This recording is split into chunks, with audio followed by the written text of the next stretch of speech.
ජීවිතයට සංගීතය තුන්වන අදියර.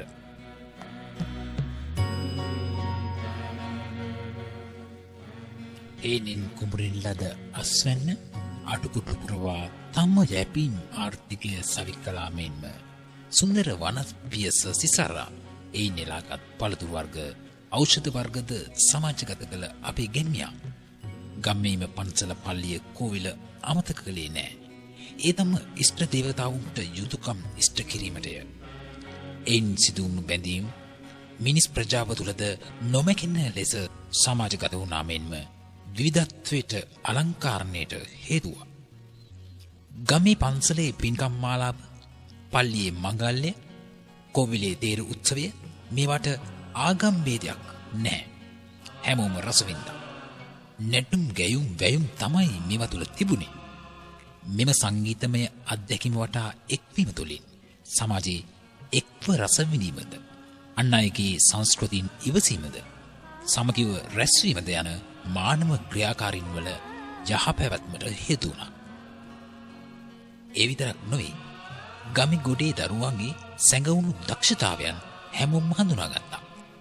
පළාතෙන් පළාතට ආවේනිකව ගලාගෙන ගිය මෙම ක්‍රියාදාමයන් විවිධ හැඩයෙන් වර්ණයෙන් යුත් පුෂ්පයන්ගෙන් විචිත්‍ර මල් උයනක් වගේ අපේ සමාජය පරිපූර්ණ කළා. සිතිවිලි ප්‍රබෝධමත් කළා. මිනිස් වර්ගයා මෙලෙසින් සංගීත කලාව මෙහෙයවිය යුතුයයි සනිටුහන් කළ ඍෂි භාවිතය අව්‍යාජ ගැමියා විසින් තවදුරටත් පෝෂණය කළා. තම දැනුම මට්ටම් කරමින් තවද සමාජය ඒකරාශි කරමින් සිතුවිලි වල යහපැවැත්මට බලපෑම් කරන්නා වූ තෝතැන්නක් වුණා. කිසිම වේදයකින් තොරව මෙම මිහිරියාව අත්විඳි සමහරෙක් පොතපත ඇසුරු කොට ශාස්ත්‍රීය පදනම මත පිහිටවා මෙම ශිල්පය හැදෑරීමෙන් ජීවන වෘත්තියක් බවට කාලානුරූපව පත් කරගත්තා. ස්වරයන් 12ක නාදමය ආශ්චර්ය මානව හදවත්වල රිද්මය වෙනස් කළේ විවිධ වෙස් ගන්වමින්. අස්වැන්නෙන් අටුකොට්ටු පිරුණු කලෙක මිනල් සුවඳට මත්තුණු කුඩමසුන් පවා චන්ද්‍රකාන්තියෙන් බැබලී සඳට ඉඟිබිඟි කරන්නා වූ රාත්‍රියක අපේ ගමක අපූර්ව සුන්දරත්වයක් මැවුණා.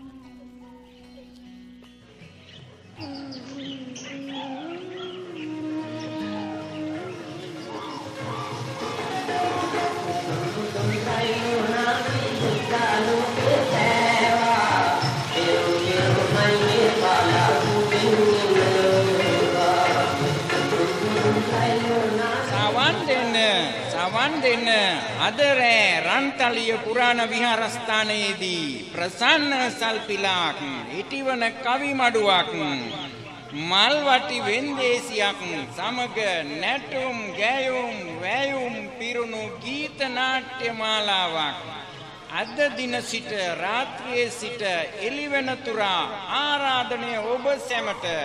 සීයේ මොකද්ද පන්සලේ තියනවා කියන්නේ? පුතේ ඔය ගම්වල කුඹුරු ඇද අහවර වුණු කාලෙට පින්කම් උත්සව මාලාවක් තියෙනවා. ඒක ගැන තමයි ඔය කියාගෙන ගියේ. අනේ සීයේ අපිත් යමුකෝ. අනේ දරුවෝ ඔහුව තියෙන්නේ රාත්‍රී කාලේ දුවේ. හොඳයි මගේ පුතා ආපු එකේ බලන් යන්නත් බැල්බේ. ඇයි සීයේ මේවා පන්සල් වල තියෙන්නේ? අපේ පැත්තේ නම් තියෙන හෝටල් වලනේ. පුතාලා නගරේ ඉන්න හින්දා මේවා දැකලා නැතුව ඇති. මේවා මේ දායක සභාවල් ගම්ෙත් විහාරේ දියුණුව සඳහා සංවිධානය කරන දේවල්. පන්සල කියන්නේ ඉඩ කඩ තියෙන කාටත් පොදු ස්ථානයක් නොවේ. මොකද්ද සීයේ සල්පිලක් කියන්නේ? මොකද්ද ඒකෙන් වෙන්නේ? සල්පිල කියන්නේ දරුවෝ ගමේ උදවියම හදපු බඩු භාණ්ඩ. ඒ කියන්නේ අත්කම් නිර්මාණ, කෑම බීම මේ සල්පිල් භූමියට ගෙනල්ලා දෙනවා. ඒවට ලම්සු තියලා විකුණනවා. ඒ ආදායම පන්සලේ දියුණුවට යොදවනවා. ලම්සු තියනවා කියන්නේ මොකක්ද සීයේ? ලම්සු තියනවා කියන්නේ පුතේ මුලින් යම් මුදලක් නියම කරලා භාණ්ඩයේ වෙන්දේසියට ඉදිරිපත් කරනවා. ඊට පස්සේ ඒක එක් එක්කිනා භාණ්ඩයේ මිල ටිකෙන් ටික වැඩි කරලා ඉන්නනවා. වැඩි කරන එක නැවතුනහම අන්තිමට නිවේදකයා ඈවරයි දෑවරයි කියලා බලනවා. තවත් වැඩි කරනවද කියලා. නැත්නම් තුන්නෑවරයි කියලා අන්තිමට ඉන්නපු කෙනාට අර භාණ්ඩෙ දෙනවා. වෙන මොනවද සීයේ බලන්න තියෙන්නේ? දරුවෝ මෙව්වා පන ගන්වන්න දක්ෂ හිතිවන කවිකාරයෝ විරිඳු කවිකාරයෝ ඈත පළාත් වලිනුත් එනවා.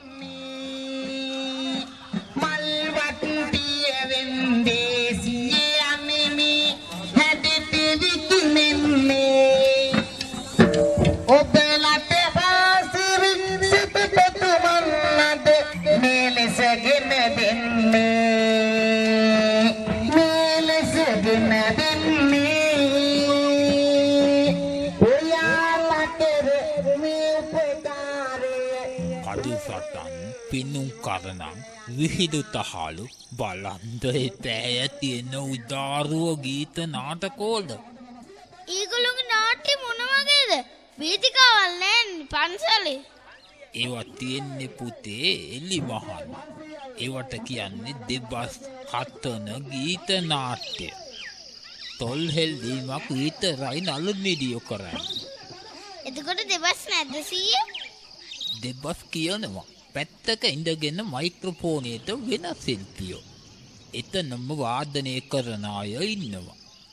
සර්පිනාව, දොලැක්කිය, බටනලාව පෙලක් වෙලාවට ඉංග්‍රීසි මැඩලිනෙත් වාදනය කරනවා. මනමන්න නොමෙත නිසා මා කැමැත්තෙන් මගේ මේ සිංහාසනය අසුන් ගන්න සඳහා මා බාර කරනවා. නෑ දෙවියන්වහන්ස මට අවශ්‍ය නෑ. මම මේ මිහිකත මත ඉඳගෙනම මාගේ ආපු කාරණාව මා කතා කරන්න. හොඳයි එහෙනම් යෝගිදර මුනිවරතුමනි ඔබ මෙහි හදිසියෙම පැමුණුනේ මොන කාරණාවක් නිසාවටද? දෙවියන්වහන්ස මා පැමුණුනේ මා වසරක් පාසා හිමාල වනාලවිය තුල යාග හෝමයක් පවත්වනවා. මේ වසරෙත් ඒ යාග හෝමය පැවැත්වීම සඳහා මට මසුරම් ප්‍රමාණයක් අවශ්‍ය වෙලා තිබෙනවා. ස්වාමීනි, අන්නේ මසුරම් ප්‍රමාණය සොයා ගැනීම සඳහා තමයි මේ රාජමාලිගාවට මා පැමුණුනේ. යාග හෝමයක් පැවැත්වීම සඳහා අවශ්‍ය කරන මසුරම් ප්‍රමාණයක් ඉල්ලාගෙනයි ඔහුගේ අපගේ මේ රාජමන්දිරයට ඉතින් සීයේ කරන්ට් එක නැතුවම කොහොමද මේ පැතිවල උත්සව තියෙන්නේ? ඒවා බොහොම ලස්සනට කරනවා පුතේ. පැත්තොල් ලාම්පු එදින් අදුවක් දැනෙන්නේ නැතුවම කරනවා. අනේ සීයේ මට නම් හරිම ආසයි. බලනකම් ඉවසිල්ලක් නැහැ.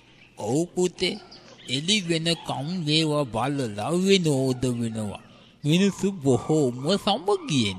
සීයේ පන්සල් වල විතරද උත්සව තියෙන්නේ? හැමෝම එකතු වෙන? නැහැනේ පුතේ.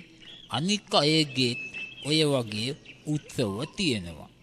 ඔය කෝවිල් වල තේර උත්සවයේ අන්තිම දවසේ වීදියක් ගානෙම දේව පිළිම එක්ක කරත්තේ මිනිස්සු ළඟට එනකොට බැතිමත්තු කිරි වලින් දේව ප්‍රතිමාව නාවනවා. පඳුරු වාරහාර ඔප්පු කරනවා. මේවා එන්නේ පෙර හැතෙනවා. கருணை உள்ளம் கொண்ட தாய் வருகிறாள், பவனி வருகிறாள், அம்மா பவனி வருகிறாள், பம்பை உடுக்கை சிலம்பு சத்தம் கேட்டு வருகிறாள், பவனி வருகிறாள், அம்மா பவனி வருகிறாள், பம்பை உடுக்கை சிலம்பு சத்தம் கேட்டு வருகிறாள்.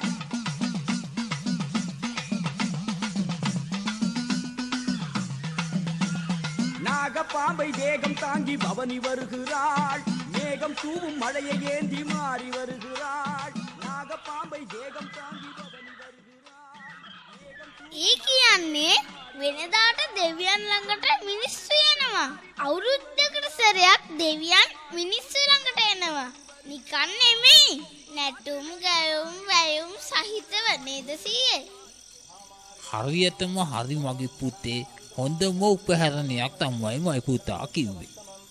ඒ වගේ තමයි මුන්නේසරම් කෝවිල, භද්‍රකාලි මෑණියන්ගේ කෝවිල, පත්තිනි මෑණියන්ගේ දේවාලේ, කතරගම වගේ සිද්ධාස්ථාන වලට ආගම් වේදයක්, ජාති වේදයකින් තොරව මිනිස්සු එකතු වෙන තැන්නුවේ. පල්ලිවලත් මේ වගේ හැමෝම එකතු වෙන උත්සව තියෙනවද සීයේ?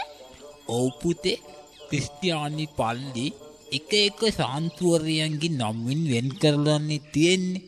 ඒ අය වෙනුවෙන් අවුරුද්දකට සැරයක් සිහිපත් කරන උත්සව තමයි පල්ලියේ මංගල්‍ය කියන්නේ.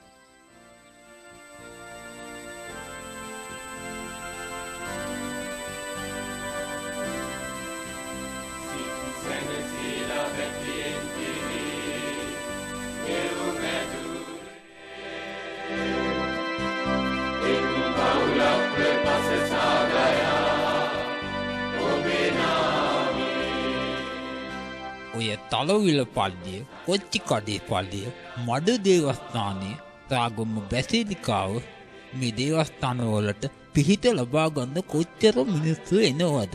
ආගම් වේදකින් තොරවම. ඒ තැන්වල සංගීතය තියෙනවද සීයේ? ඔව් පුතේ.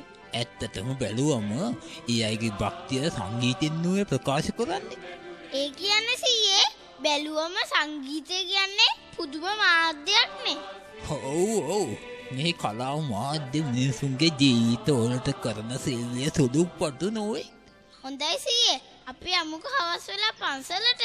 එහෙනම් පුතාලා බැවට ගිහිල්ලා නාගෙන ලෑස්ති වෙලා එන්නකෝ. මම එතකන් ඔයිත පැත්තට ගිහිල්ලා එන්නම්.